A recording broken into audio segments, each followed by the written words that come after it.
Matata Ponyo Mapong, bonjour. Bonjour. Dans l'affaire du parc agro-industriel de Bukanga-Lonzo, où l'on parle d'un détournement de 200 millions de dollars, la Cour de cassation vient de se déclarer incompétente et de renvoyer le dossier devant la Cour constitutionnelle. Pourquoi êtes-vous déçu? Ce n'est pas moi qui suis déçu, mais c'est l'ensemble de la communauté nationale et internationale qui est déçu parce que le procureur, près la Cour de cassation, avait répété ce qu'il avait dit plusieurs mois auparavant, que le Premier ministre de la RDC, en l'occurrence M. Matata, ne peut pas être jugé par le parquet près la Cour de cassation. Et la Cour de cassation était donc prête à déclarer son incompétence il y a de cela 8 mois, et donc par interférence politique, la Cour de cassation était donc obligée de renvoyer les dossiers auprès de la Cour constitutionnelle en violation de la Constitution et des lois qui régissent cette Cour. Et voilà, et donc par miracle, la Cour constitutionnelle s'est ressaisie du dossier. Je crois que tout le monde est déçu parce qu'il s'agit finalement d'un théâtre judiciaire dont on ne sait pas quelle est la tête. Pourquoi parlez-vous d'interférence politique? Nous parlons de l'interférence politique parce qu'on voit depuis le début de ce processus judiciaire, il y a 2 ans, violation systématique de la Constitution et une violation systématique des lois régissant le fonctionnement de la Cour constitutionnelle et le fonctionnement de la Cour de cassation. Donc on s'est dit certainement qu'il y a des injonctions qui viennent du dehors. Et rappelez-vous de cette lettre que le procureur près la Cour de cassation avait écrite au président de la République pour lui demander des instructions quant à l'évolution du dossier. Et ça, c'est scandaleux. C'est une lettre qui date de quand? Et c'est une lettre qui date de février 2022. Et le président Tshisekedi a-t-il répondu à cette lettre? Non, il n'a jamais répondu à cette lettre qui a fait scandale parce qu'elle a circulé dans les réseaux sociaux. Mais le procureur près la Cour de cassation n'a jamais démenti non plus la véracité de cette lettre. Donc c'est une lettre vraie parce qu'elle est numérotée et qui a circulé dans les réseaux sociaux.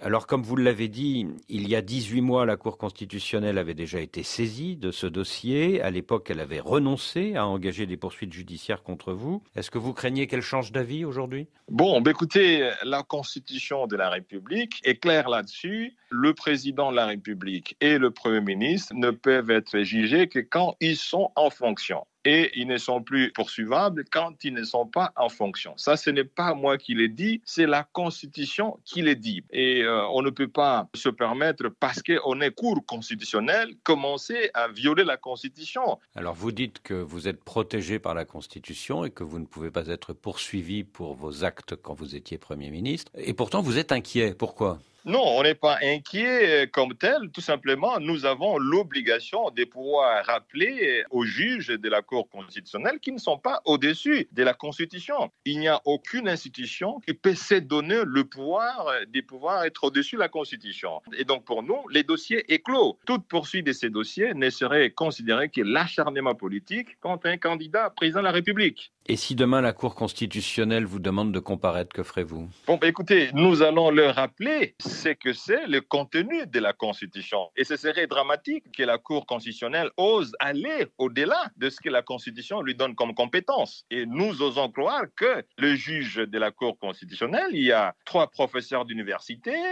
il y a un docteur en droit et il y a 2 magistrats qui ont fait carrière. Je pense qu'ils devront certainement se rappeler qu'ils sont là pour pouvoir dire le droit et les bons droits et non pas pour dire la politique. Donc vous allez continuer de coopérer avec la justice congolaise. Mais on ne peut coopérer que dans les limites des prescriptions de la Constitution. Et je pense que la Cour constitutionnelle est certes la première à pouvoir respecter l'esprit et la lettre de la Constitution, qui ne lui donne aucun pouvoir de pouvoir juger un ancien Premier ministre. Pourquoi votre avocat a-t-il parlé d'acharnement judiciaire contre vous ? Oui, tout simplement parce qu'on ne peut pas comprendre que dans un pays où les détournements des fonds ont eu lieu, où les détournements des des fonds continue à se faire et que les coupables sont connus, qu'on n'engage pas de poursuites judiciaires contre ces gens-là, mais qu'on s'acharne contre quelqu'un qui n'a jamais détourné $1. Et je crois qu'il s'agit là d'un acharnement politique. Et pourquoi y aurait-il acharnement politique contre vous? Mais tout simplement parce que je suis un candidat président de la République. Et je peux vous le dire, il m'a été demandé de rejoindre l'Union sacrée et j'ai refusé de rejoindre l'Union sacrée. Voilà l'infraction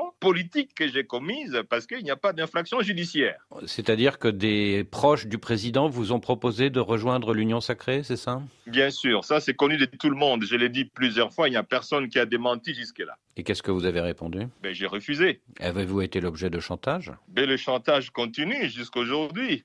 Le meilleur chantage qu'il y a, c'est cet acharnement judiciaire. On instrumentalise les deux plus hautes cours qui puissent exister dans ce pays, la Cour constitutionnelle, la Cour de cassation, pour pouvoir contraindre quelqu'un à pouvoir rentrer dans un groupement politique. C'est du chantage, c'est de l'acharnement, pire et simple. Matata Ponyo Mapong, vous êtes donc candidat à la présidentielle de décembre prochain. Et le 14 avril dernier, à Lubumbashi, avec 3 autres candidats, Moïse Katumbi, Martin Fayoulou et Délice Essanga, vous avez annoncé que vous allez mener des actions communes contre le pouvoir du président Tshisekedi. Mais n'est-ce pas une alliance de circonstances entre 4 leaders politiques qui n'ont rien de commun sinon leur hostilité au pouvoir en place?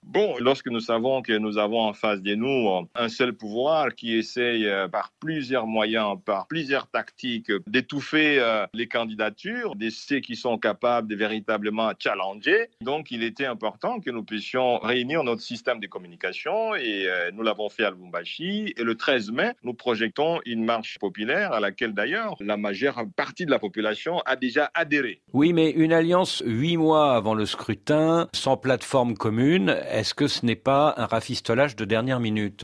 Je ne pense pas que ce soit un rafistolage parce qu'un voyage de 1000 km commence par un pas et je pense que nous avons mis un pas et non de moindre, c'est celui de pouvoir unir le système de communication pour protester contre la vie chère, pour protester contre le processus électoral chaotique et pour protester contre toute modification, petite soit-elle, de la Constitution. Et à quelle révision en particulier pensez-vous? Écoutez, vous le savez très bien, il y a une loi basée sur la congolité et ça, ce n'est pas acceptable. Alors vous avez fait cette conférence de presse commune, vous allez marcher, mais vous n'avez pas de plateforme commune. Est-ce que ce qui vous divise n'est pas plus fort que ce qui vous rassemble? Toute fin a un début, tout résultat a un départ. Je crois que le plus important pour nous, c'est plutôt de voir le verre à moitié plein que de le voir à moitié vide. Peut-on imaginer une plateforme commune, un programme commun entre vous 4?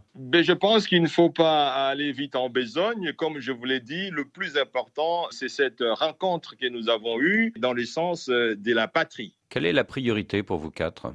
C'est la préservation de l'état des droits, c'est la préservation des conditions de vie de la population, c'est la transparence des élections pour que le processus électoral ne soit pas chaotique. C'est la patrie qui nous unit, c'est la patrie qui cimente notre système de communication. Alors en décembre prochain, à la présidentielle, il n'y aura qu'un seul tour et vous êtes déjà très nombreux dans l'opposition à vous porter candidat. Est-ce que vous n'êtes pas en train d'ouvrir un boulevard au président sortant pour sa réélection?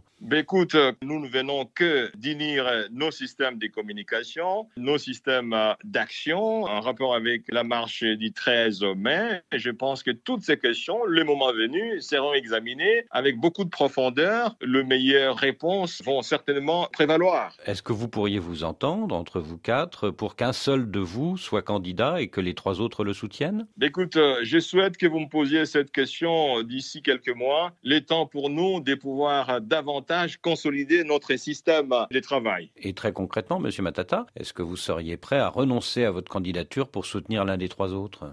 Écoutez, je n'ai rien dit pour le moment. Je vous dis que c'est une question qui n'est pas encore à l'ordre du jour, comme nous l'avons dit chacun d'entre nous. Mais lorsque la question sera posée, chacun d'entre nous devra l'examiner en tenant compte de la supériorité de la patrie. Vous qui avez été le Premier ministre de Joseph Kabila pendant près de 5 ans, pensez-vous qu'il va vers un boycott de cette présidentielle ? laquelle avec son mouvement FCC? Tout ce que je sais, c'est que le PPRD, le parti donc du président honoraire, n'est pas impliqué dans le processus électoral actuel. Bon, maintenant, je ne sais pas faire un commentaire ou un jugement de valeur là-dessus. Et est-ce que votre espoir, c'est de récupérer les voix de Joseph Kabila? Mais ça, je ne sais pas vous le dire. Ça, je ne sais pas vous dire. Mais vous y pensez? Bon, on n'est pas encore à ce stade-là. Monsieur Matata Ponyo, merci. Merci beaucoup. À très bientôt.